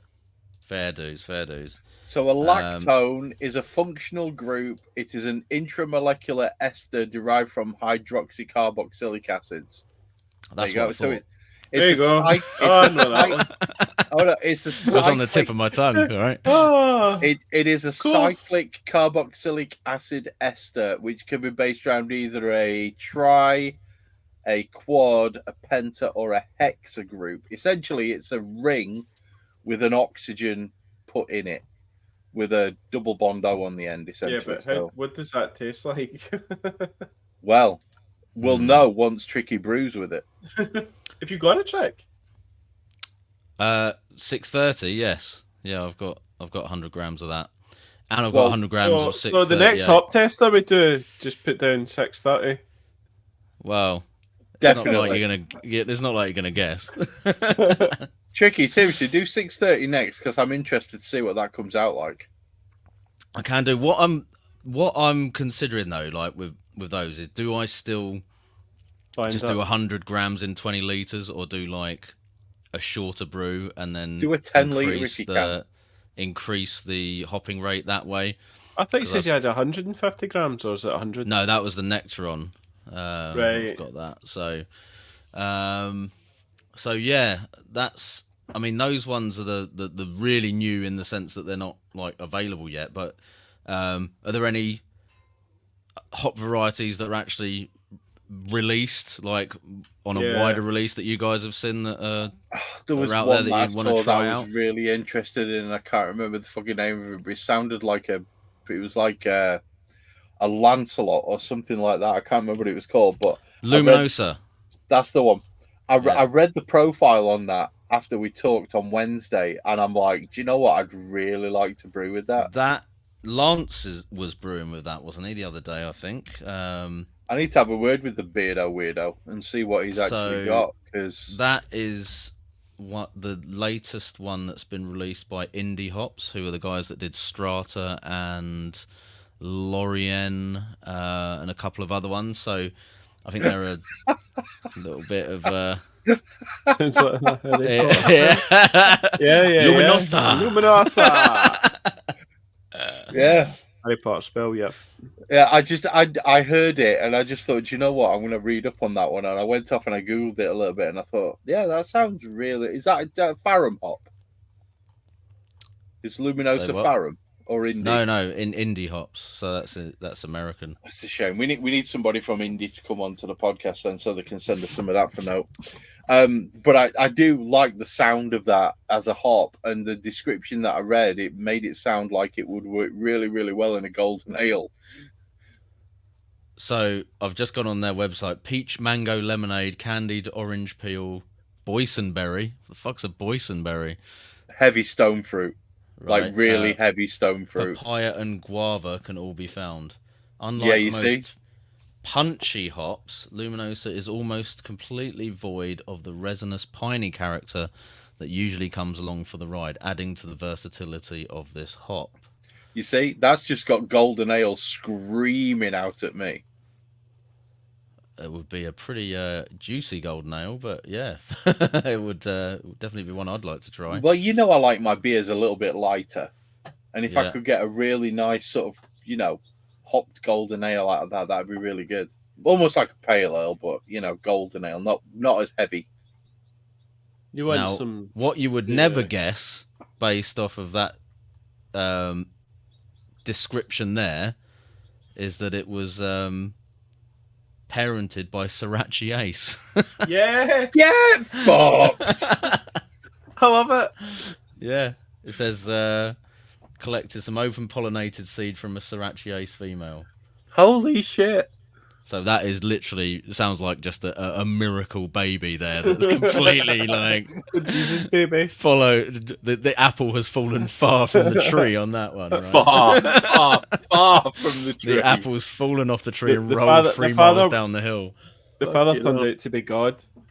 Oh my god! I do like the sound of Luminosa though. I do think that's one of those hops that I'm going to have to try at some point. Genuinely, I think that's got to be tried, because that is just from the description. Whether or not any of those flavors are front and center, I do believe that hop is one which is going to be superb to drink.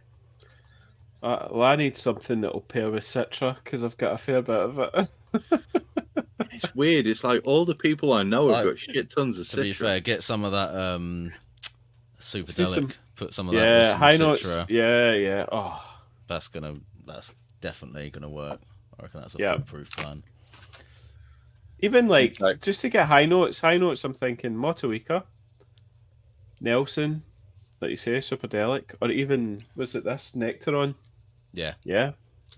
Just to bring high notes. Oh, You know, the weird thing is, right, we are an hour and 40 minutes into this podcast, and the person who we can always rely on to have the hop tasting set has just arrived in the chat. Gilles has just rocked his way in, and I bet you money he's not even got the tasting pack, has he? I don't know. Maybe He's got such a gorgeous dog, but such terrible, terrible ability to actually. Oh, here we go, Mr. Vinyl Ninja. On an unrelated matter, somebody's had their Kellybab cherry broken. I'm sorry, but that is never unrelated. It's Kellybab. I've got 2.4 kilos of Kellybab sitting in the fridge, marinating, waiting for tomorrow. Chris had put this in our chat, and I was like, it just reminded me because I'd actually made Kellybab yesterday, and there was like 2 bits of it sitting in a tub in the fridge, and I literally ran to the fridge to go and eat Kellybab. Mate, and the leftovers sent them of a that big are so picture good. of it. Oh my word, Kellybab! I used to swear by this Greek, like a Greek yogurt type one that I used to make, and I was like, oh, it's dynamite, and then these boys are like, oh no, you need to try Kellybab. Kellybab is like the ultimate chicken sort of. It's that lemon juice and spices with the allspice and all that. It's like in the tomato paste. Oh my word, it is. If you've not done Kellybab, look it up. It's right? not even like that so strongly flavored, but it's just so perfectly balanced. Like the pitta and a pitta marinade for it. Do you know what? So out there quickly, right? Can I just say, Chris, right, I actually had to make pittas because the missus had forgot to buy pittas, so I just made up pittas from scratch and chucked them in the Kamado as well. Like, it has to be. If you take the Kellybab recipe and you back off on the cumin, right? So you put quite a large amount of cumin in. It's if like you back off or something like that, back off on the cumin, put like a teaspoon and a half in, and try it with that. It comes out really zesty, quite herby, but still with that same tomato and garlic and like almost Mexican back end, and it almost improves the flavor. It's as good with slightly less cumin because it's got black pepper as well in it. It's ground up black pepper and all that, and it's just like That's not an excuse, Tricky. Don't be telling him that. Running a half marathon tomorrow is not a fucking excuse.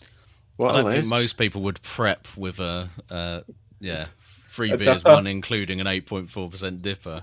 Oh, and if he goes for the fourth, it's carb loading. Yeah. Oh, mate, I have to admit that Kellybab is probably.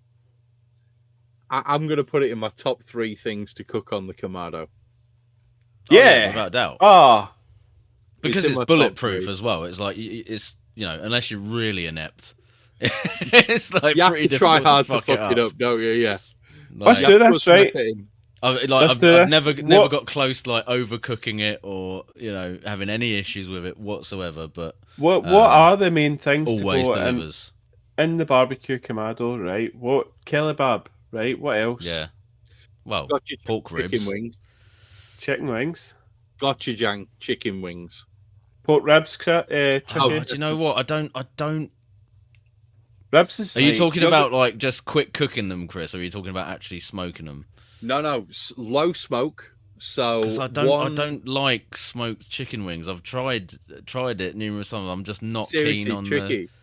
I understand your frustration. I really do. However, try 120 degrees for about 45 minutes, and then open both vents, absolute max. Crank it to 200 and crisp them on the outside. Okay, it makes a huge difference. When I've done them, they've always just had that like really oily, like greasy, rubbery sort of finish on them, and it's not great. But, you got to get the render. You got to get the render right at the end. Yeah. Because chicken, you have to get it up to 200, don't you, to really, Chicken fat's really weird. It doesn't seem to render at anything until you hit about 190. Yeah, and you need that 200 degrees to give you the crisp on the outside. And the gochujang, so it's gochujang, soy, ginger, garlic, a touch of fish sauce just to give it that bit of saltiness, and like a splash of dark soy. Marinate your Yes. chicken wings in that, and then get them on the Kamado. Smoke them low with like cherry wood. It's 120, about 30, 40 minutes until they hit about 65. Then 200 degrees, crisp them up, pull them at 92. That's my thing with chicken wings. 92 92. and internal. Yes. Hey, jeez. Cool. And it works. It Nice. really works. But But yeah, I would go You were saying pork the belly, top three. Yeah, so pork belly. ribs. Pork belly strips. Oh. So kebab, Oh, hang on, ribs, you've had kebab. chicken You wings. said chicken wings. Kebab, chicken wings, and I ribs. don't know if I'd do chicken twice though. That's No, don't you get me don't. wrong. You don't have to. I'm just some ideas for what you would. Yeah, do. no. I mean, it's don't got to have be to pick a kebab top and it's got to three. be pork ribs.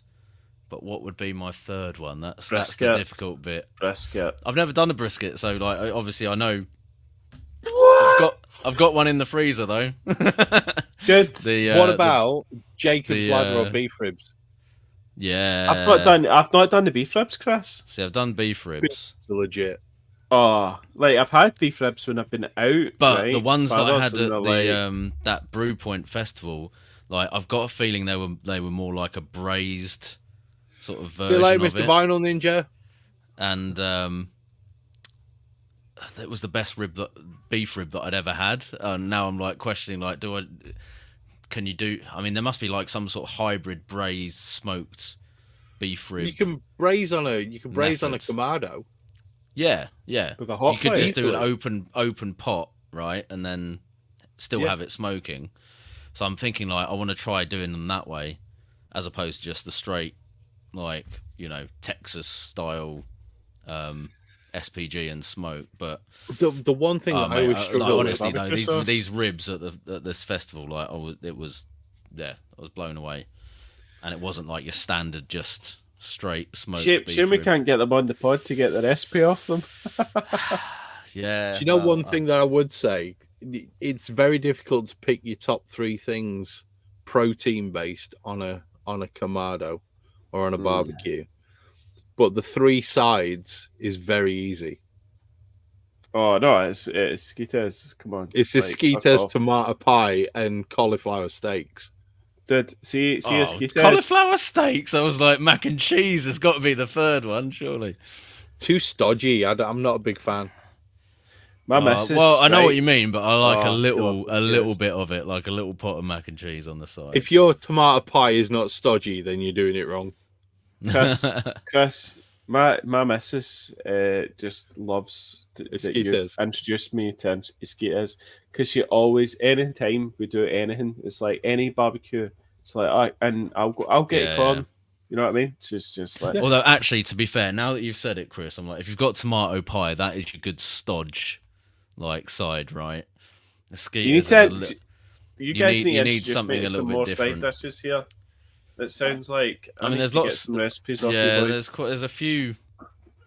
I mean, it's just like different variations on like sort of salsas and things like that I think are the ones that are, under the radar, like good. There's Like a lot of them. really great like pico de gallo or Pico de gallo. Yeah, that's like A really that good can just pico is an really- underrated thing. Period. really lift like any kind of barbecue meat 'cause it's just like zesty kind of salsa basically that you can like put on top of a taco or something like that. That's If you do a Love that. brisket and you spice it instead of just putting SPG on it, if you actually spice it with like a decent rub before you put it on, when you Yeah. slice that and dump it into a taco, if you put a really good pico de gallo on it, or maybe some sort of even a lime crema, something like that, something really that's straightforward. what it's all about though. It's like cutting That that is like fucking fatty banging. richness with something a little bit like acidic. Pico de gallo is what you completely underrated, if you ask me. Oh, 100%. 100%. Also, chimichurri. Chimichurri I mean- on a beef rib. We're talking sauces now as opposed to sides, aren't we? But I'm 100% with you on like the chimichurri. That's Do you just make it like- with fresh parsley? Yeah. Yeah. Mate, So good. fresh crushed and grated garlic, decent amount of chili. Get your red wine vinegar concentration slightly higher than the recipe calls for. Yeah, right, no, and I like it that. more acid, like rather than just super heavy on Yeah. the oil, because it's almost like it's really a sort of herby vinaigrette for like meat. It's a condiment. Yeah, but My wife so will good. not eat steak now without chimichurri. Literally, flat refuses. Yeah. No, I used to remember fucking about spending ages trying to master doing hollandaise and things like that. And Andy's like, come on, bitches. All that time wasted when I could have just been chopping up some herbs with some garlic and chili, and it's that was the one. Wow. Chimichurri goes with everything, Thomas. You are absolutely. I tell you one that I found the other day. We had some leftover. Let's finish sausage. this podcast in style, Andy. You guys can. So there was some leftover sausage. And I had so this is the one where we go, Damien, your advice is bullshit. How do you take the wax? How are you getting this wax off? So according to the Emperor, it's you just dig it in and then you can always get it off. But it doesn't work with this bottle, does it? Come on, Andy. Oh, so deep. Get in. Yeah, no, this one's a bit too thick. Fucker. Right, I'm gonna try cutting into it underneath, and then just getting the. Have I got a... Yeah. If you just cut into it and then dig it in through the gap, then you might. Oh yeah. Easy. Pair of pliers. Oh, pipe spanner. Fucking hell. Nope. Andy, you need a blade. Just cut into it with the edge of the bottle opener. Cut a groove into it underneath the cap. And then dig in underneath with that. That's my theory, and I'm sticking to it. Cool. Woo! I'm going simple things fermentation. Definitely smells no, I boozy.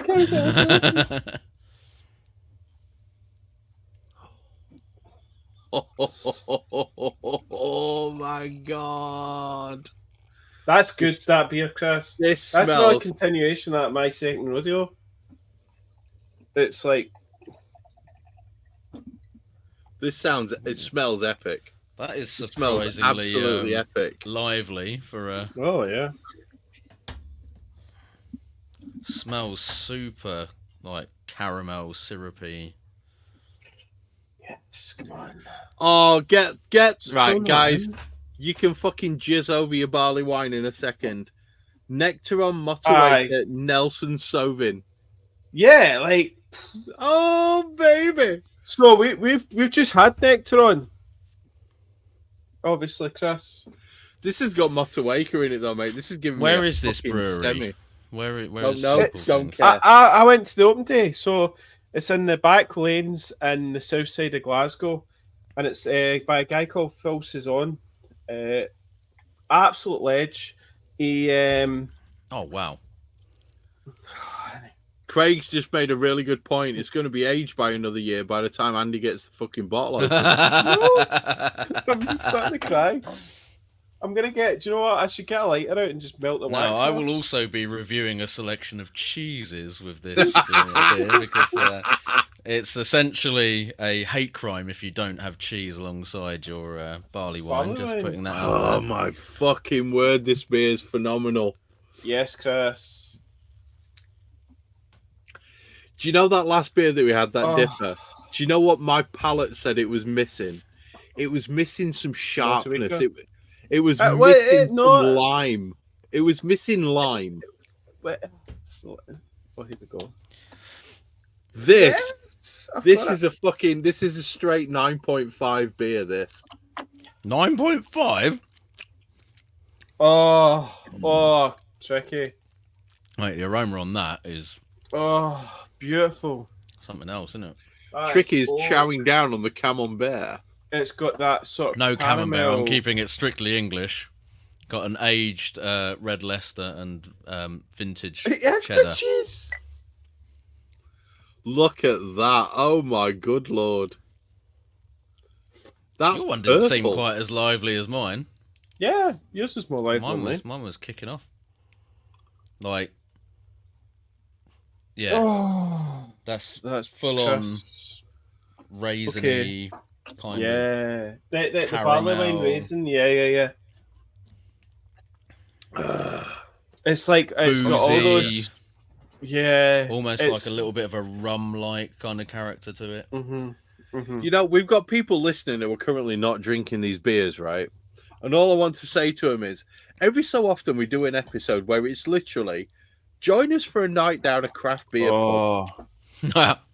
Join us for a night in a bottle shop. Tricky's proving that wonderfully by eating cheddar whilst he's doing it. I was smashing back. I'm just trying to decide whether I prefer the cheddar or the vintage red Leicester. It's really nice. Go with the cheddar. Go with the cheddar. The cheddar. There's a nice acidic. It's sort of they would pair very well with cheese. This wouldn't it? That's why I said like you've got to have some cheese with it. It's so good. So for anyone that doesn't know, by the way, that Maiden is like the anniversary beer that Siren do every year. It was apparently it was the first beer they ever brewed, which is, you know, there's not many craft breweries that can say the first thing they did was a barrel aged barley wine. But I guess that's a big seller. whoever set up Siren was into his barley wines, I guess. But so this is actually a blend of a variety of barrels that they've used. So they've put it into a whole range of different barrels that they've tried for wines, spirits, and so on and so forth. And they blend each year's vintage to make it unique.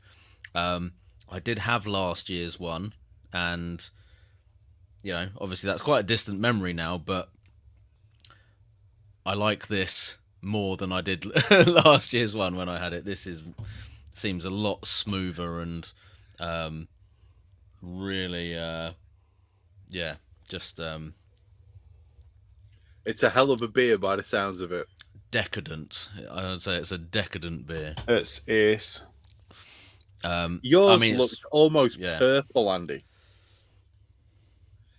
I think it's just your blue light. Yeah. That looks deep and dark and luxurious. It's like a really deep mahogany. But it's still hazy, isn't it? Black. It is a bit hazy. I will say that. It is brown. It's not black. It's more definitely has a brown. But yeah, it's got this really deep, like caramelized raisin, everything I love. Flavor to it. Boozy. There's like some woody. There's obviously like wood character in there as well from the barrels. I'm pretty sure there's a rum barrel been involved in there with the aging somewhere, because there's some really nice sort of like rum character on that for me. Don't know about you, Andy. What are you getting from the pure raisin? It's got all the crystal malts that you could shake a stick at, where it's just... I was going to say, it feels like it's got every colour of crystal malt. It's just, and then it's all getting tied together with the beautiful oak sort of barrel, that barrel sort of flavour that you get, where it's just lovely alcohol, you know, and it's just coats, and it's freaking amazing. How's your 10% barley wine going, boys? Because this beer is going down incredibly well. This is not going to go down quickly. This one, this is sipper. See, for the rest of the night, I'll be sipping on this. Yeah, might have to go and get some cheese. Actually, get some cheese, mate. Because seriously, like cheese and barley wine, it is the one. Yeah. So this one, we write notes for every episode that we do, and there is literally no questions after this one. This is literally Siren's Maiden 2023, also known as the Death Beer. Because it's going to be the death of conversation, because Tricky's going to be eating that, Andy's going to be trying to decide what it tastes like. I think now is a really good time for us to say, boys, please join us in an after party so we 100%. Can have a chat, and we can just have a laugh. And these two lads can drink cheese without worrying about making conversation. Yeah, I think now's the time. So what I'm going to do is, I'm going to say, guys, that is episode 93 in the bag. We have had 4 incredible beers tonight. 4 very, very good beers. Yeah. Stiffo, I know that you're probably going to listen to this. Your beard may be lacking and your hair may be going, but you, sir, are one incredible human being. We love you. And honestly, I do genuinely think that without Stiffo choosing these beers, tonight's selection would have been very different. Because I don't think any of us would have chosen those particular beers.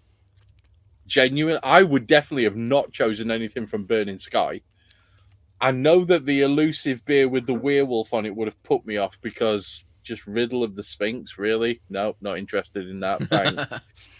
And I would never have chosen a dipper for the third beer because I'm just not that kind of guy. Yeah, exactly. So, thanks, Stiffo. I hope you listen to this podcast, mate, because you're fucking awesome. And the next time I see you, you're going to get one hell of a big hug from me. I'm going to say episode 93 is in the bag. Thanks for joining us. This has been a night at a pub with the Hop Edition. That's what it's been. And we've talked about some weird shit that we've sort of researched and read about. And most of you turned off when I started talking, which I get. However, we're going to move to an after party. So, guys, say bye-bye while I sort out the after party. Bye-bye, everyone. See you soon. You hear that? It was like, see you later. That was literally the burp came out as I was saying bye-bye. Hope you all appreciate that. Nice. So, right, we're in the bag. We're done. Thanks very much, guys. Give us 2 seconds of silence so Tricky knows where to stop the edit. See you later, boys. Bye-bye. Bye. Right, for those of you still listening, this is a link. Busting for a piss. See you in a minute. This is a link to the after party. I'm going to post it in Discord as well when I find Discord. Chris, do you want to put it in our private chat? I'll stick it in our private chat right now. That's done. There you go. It's in the private chat on here. For those of you who are currently on Discord, if you look in podcast announcements, it is in podcast announcements. Anybody who wants to jump in, feel free to jump in. May take me a few seconds to put you in, but there we go. As it stands right now, I'm going to end the live stream. Please join us for the after party. We're all pissed and it's going to be a laugh. So we will catch you boys later. Andy, love you, man. See ya. See you later, boys. Bye-bye.